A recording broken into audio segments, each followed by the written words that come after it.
Nindi Ayunda akhirnya mengungkap kronologi kekerasan dalam rumah tangga yang dilakukan sang suami.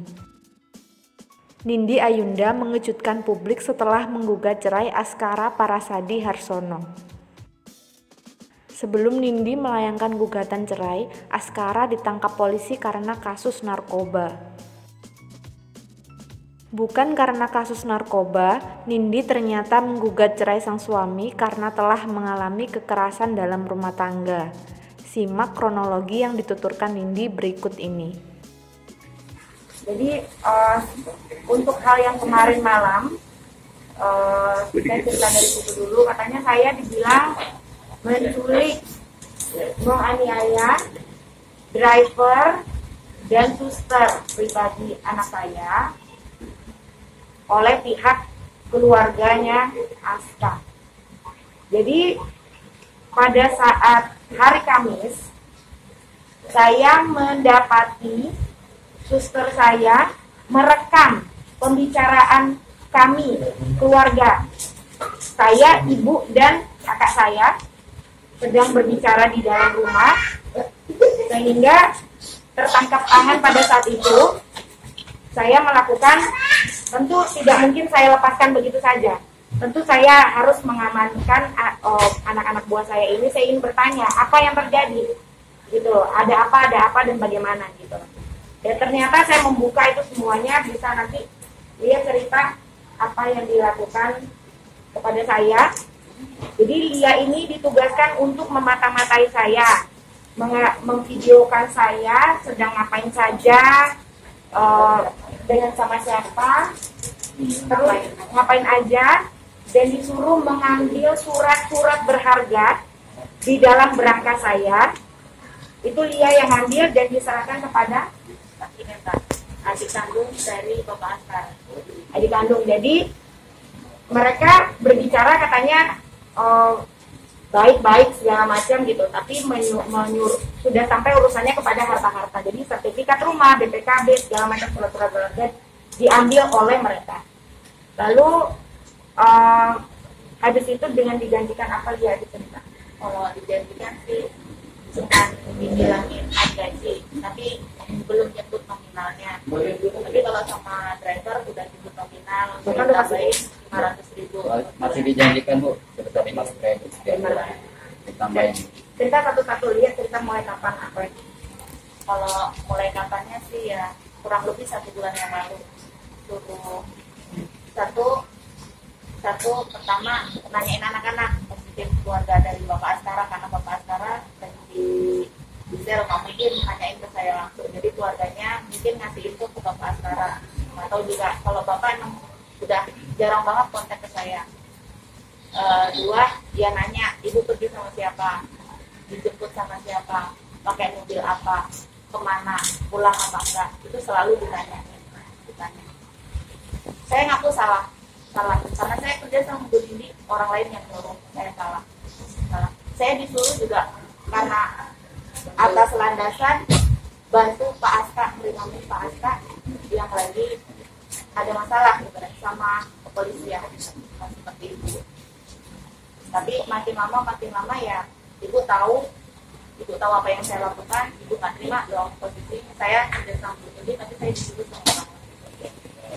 Dan misalnya ada penuduhan Bu Nindi nyulik saya dianiaya sama Pak Reman, salah. Saya nggak ngabarin keluarga saya nggak mau keluarga saya tahu. Tapi kenapa semua keluarga saya mengira saya dipenjarakan, dianiaya? Saya nggak terima gitu. Orang tua saya nggak terima gitu. Saya dipenjara sama Bu Nindi. Tapi kenyataannya nggak seperti itu.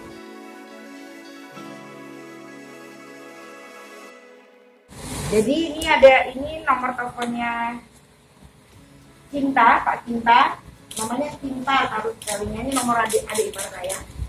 Jadi dia yang mengambil, dia nyuruh ini adiknya dia datang nginep 1 malam di rumah Pak Cinta, nginep 1 malam di situ. Dan ini chattingannya adiknya Lia gitu loh. Supir saya lagi ke tempat kerja Mbak untuk jemput, Mbak kalau bisa keluar dari tempat kerja yang lama. Pak, ini saya udah mau ke tempat Mbak Lia, ngapain jangan ke sana, kan udah saya bilang jangan gerak sendiri, telepon saya. kamu angkat telepon saya dulu, bisa angkat telepon saya. Adiknya langsung berangkat menuju rumah saya gitu loh, karena adiknya dia jadi dikasih tahu kalau dia ini dari pihak keluarganya Akad dianiaya lah, disekap sama ibu gitu. Buat mastiin adiknya ke rumah ibu. Akhirnya adiknya kan ke rumah saya gitu, mastiin kalau dia baik-baik saja gitu loh, tidak ada apa-apa gitu loh. Ini Mbak bisa ke rumah lagi sekarang nggak, urgent gitu loh. Jadi kan katanya baik-baik saja sama saya, tapi kenapa melakukan hal-hal seperti ini gitu loh, mau ngapain gitu loh. Saya pun juga saya punya hak 100% terhadap apapun itu urusan harta-harta lah. Saya mikirin aja juga enggak gitu loh. Cuma intinya sekarang dapat informasi katanya Aska memberikan surat kuasa. Seharusnya surat kuasa itu diperlihatkan dulu kepada saya, baru silakan buka berangkat. Saya aja nggak ada buka-buka, kok kenapa kok itu yang dilakukan dulu gitu loh. Padahal kita pun kan, yang saya pahami adalah pihak keluarga pun juga setuju untuk saya melakukan perceraian, tidak ada masalah kok gitu loh. Sekarang kita fokus aja dulu apa yang harus dilakukan, kok ya masalah harta udah diurus-urus dulu gitu. Nah ini kalau yang masalah istri saya kan katanya digosipin saya di penjara, dipukulin sampai nggak pulang-pulang. Dia merasa kehilangan dan diteror katanya kan. Akhirnya dia melaporkan ke Polres Jakarta Selatan tentang kehilangan saya gitu. Dan pada suatu malam kemarin saya langsung datengin aja ke kantor LBH Pekat ya. Nah di situ dia mau konferensi tuh.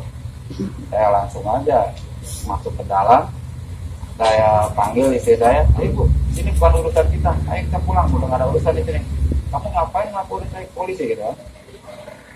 Udah sampai situ, kita berdebat sama istri, akhirnya dia nggak mau pulang juga gitu. Jadi sekarang istri Pak Leman belum ketemu juga? Belum, nggak tahu kemana bu. Karena saya ajak pulang kan dia nggak mau, masih dangkal aja kalau saya ada masih ada di polisi gitu. Iya. Padahal Pak Leman ini sudah teleponan sama istrinya. Waktu saya ditelepon udah dikasih tahu kalau minta obat apa segala macam, minta dibawakan baju. Tapi dibilangnya dibawain, dibilangnya katanya itu bukan Pak Leman. Iya. Jadi informasi dari adiknya Lia adalah istri dari Kinta yang bernama Vina ini tuh menyuruh untuk mereka mematikan handphone. Dan yang menerima sertifikat surat-surat yang dari dia ini adalah yang menerima adalah Kinta dan Vina. Dia ngambil di depan rumah, di jalan di depan, jadi hanya ngambil dikasih langsung jalan. Gitu. Sekarang logikanya aja, mungkin nggak saya mau menghancurkan citra bapaknya anak-anak saya. Bagaimanapun buruknya, dia tetap adalah bapaknya anak-anak saya. Gak mungkin saya membuat rekam jejak yang akan terus-terusan ada. Dan itu pasti akan membuat anak-anak saya terluka. Dan gak mungkin saya melakukan itu, dan saya sangat sedih dituduh-tuduh seperti itu. Aska sangat tahu sekali apa yang terjadi.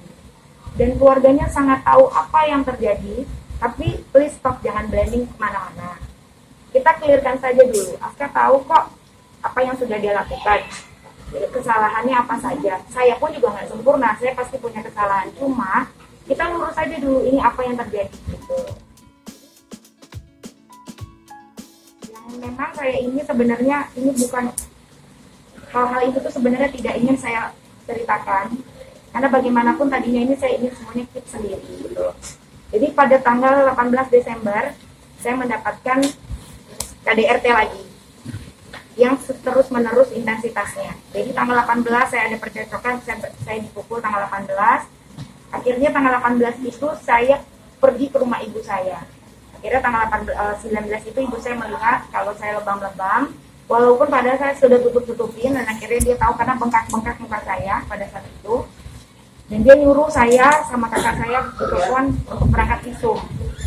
Hal itulah yang membuat saya menjadi kuat, karena tadinya selama 9 tahun saya tidak pernah menceritakan apapun itu bentuknya. Jadi tapi Pak Leman sama Lia tahu persis lah. Setiap kalau saya mendapatkan kekasaran atau saya berantem, saya pasti kabur dari rumah. Saya pergi 2 hari, nanti saya pulang sendiri. Pergi sendiri, pulang sendiri gitu. Jadi tidak pernah saya namanya melibatkan orang-orang lain. Tapi teman-teman saya itu yang terdekat ada tahu. Tapi saya tidak pernah menceritakan detail-detail apapun itu. Karena menurut saya Yang namanya permasalahan rumah tangga memang sebaiknya disimpan sendiri, tidak boleh menceritakan orang lain. Jadi saya tuh sedih sekarang karena akhirnya bongkahan es yang udah mau pecah, ya akhirnya pecah juga gitu. Dan untuk urusan KDRT itu sendiri memang sudah sering terjadi. Walaupun intensitasnya itu mungkin setahun berapa kali, dan saya memiliki bukti-buktinya. Jadi, dan dilakukan tanggal 18.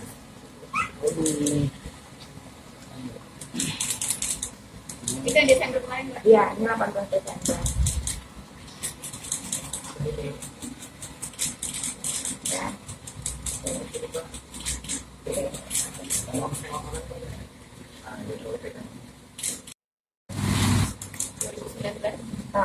Rambut saya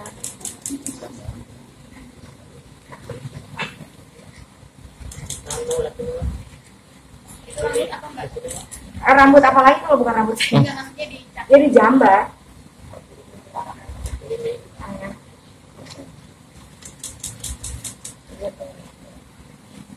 Ini saya lupa tepatnya kapan, tapi bulan Januari juga ada, bulan puasa juga ada. Enggak, itu bulan Januari gitu. Jadi di sini lebam. Januari. Yang wajah ada ya. Ini sama.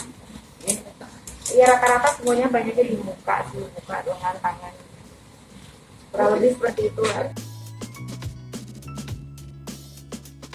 Sehingga saya pun lama-lama ketakutan dan lelah gitu loh, karena saya pun juga selalu memaafkan, nggak ada masalah, ya udah saya minta tolong, bahkan minta tolong sama keluarganya, ibu bapaknya saya minta tolong, tapi ya tidak ada apa ya, tindakan yang cepat gitu, sehingga akhirnya rumah tangga saya pun hancur gitu. Sekarang ini kan kalaupun misalnya saya berpisah, pasti kan saya tidak mau ada kasus hukum yang lain gitu, biarlah tetap saja perceraian saja gitu, tapi nggak ada urusannya dengan hukum-hukum yang lain. Tapi mau apa lagi, karena mungkin ini udah takdir Tuhan, saya harus seperti ini, saya pun juga harus menerima seperti ini gitu. Jadi mohon sekarang ini tuh jangan pemberitaannya kemana-mana. Jadi karena dibilang saya yang melaporkan, saya yang TO, kita sama-sama tahu lah. Saya tahu persis apa yang terjadi, dan saya tidak mau hal buruk terjadi kepada Aska gitu loh. Walaupun ibaratnya berulang kali saya ucapkan, bagaimanapun terjadi hal buruk terhadap pernikahan saya, tetap dia itu bapaknya anak-anak saya. Jadi nggak boleh saya melakukan hal-hal yang buruk gitu loh. Apalagi untuk saya sebenarnya menceritakan ini tuh hati saya sedih. Tapi ini hanya gambaran paparannya saja, saya buka. Saya tidak mau menceritakan, udah tidak usah terlalu dalam lagi, karena itu yang ada bikin luka hati saya dan anak-anak saya terus-terusan gitu. Itu karena saya mendapati Aska berselingkuh dari tahun 2015 dan saya baru mengetahuinya di tahun 2018. Jadi akhirnya saya pun berubah perasaan pernikahannya itu langsung berubah, karena saya selama menikah tidak pernah sekalipun melakukan hal-hal yang tidak. Dan akhirnya pada saat saya mengetahui itu tahun 2018 saya sudah berbeda, dan akhirnya saya menjalani pernikahan ya sudahlah, saya sendiri, dia sendiri. Jadi kita akhirnya saya menjalani hari-hari itu seperti itulah gitu loh. Akhirnya saya memutuskan pada saat terjadinya pertengkaran di bulan Desember akhir tahun lalu, saya memikirkan ya sudah, ini mungkin saya ingin berpisah saja, karena rasanya sudah cukup lah. Dan almarhum ayah saya pun juga tahu itu di saat tahun 2018 dia mengetahui kalau saya tersakiti, dan dia sedih karena saya anak perempuan satu-satunya. Jadi saya sangat sedih semenjak itu ayah saya kesehatannya drop. Jadi tahun 2019 ayah saya pergi di saat dia sudah mengetahui kalau saya tidak seperti apa yang dia kira. Ya sekarang ini aja, urusan saya diikutin atau tidak itu mereka yang tahu. urusan meringankan KDRT tentunya tidak ada urusannya dengan itu. Emangnya saya kedapatan ngapain melakukan perzinahan? Saya ngapain? Kalau misalnya kalau seperti itu hanya foto-foto video saja, itu sah-sah saja, tidak ada masalah. Saya mau bertemu sama siapapun, teman-teman saya itu saya rasa sah-sah saja. Karena mereka pun tahu saya tinggal di mana. Mereka pada saat saya pergi dari rumah, mereka tahu saya tinggal di rumah ibu saya, dan habis itu saya tinggal di mana mereka tahu. Jadi saya tidak tutup-tutupin itu. Ibu saya pun juga udah pernah ke tempat saya, bahkan saya juga membawa anak-anak saya di saat kalau teman-teman wartawan pada datang ke rumah saya belum bisa temui pada saat itu. Nah itu saya pergi gitu, tidak di rumah.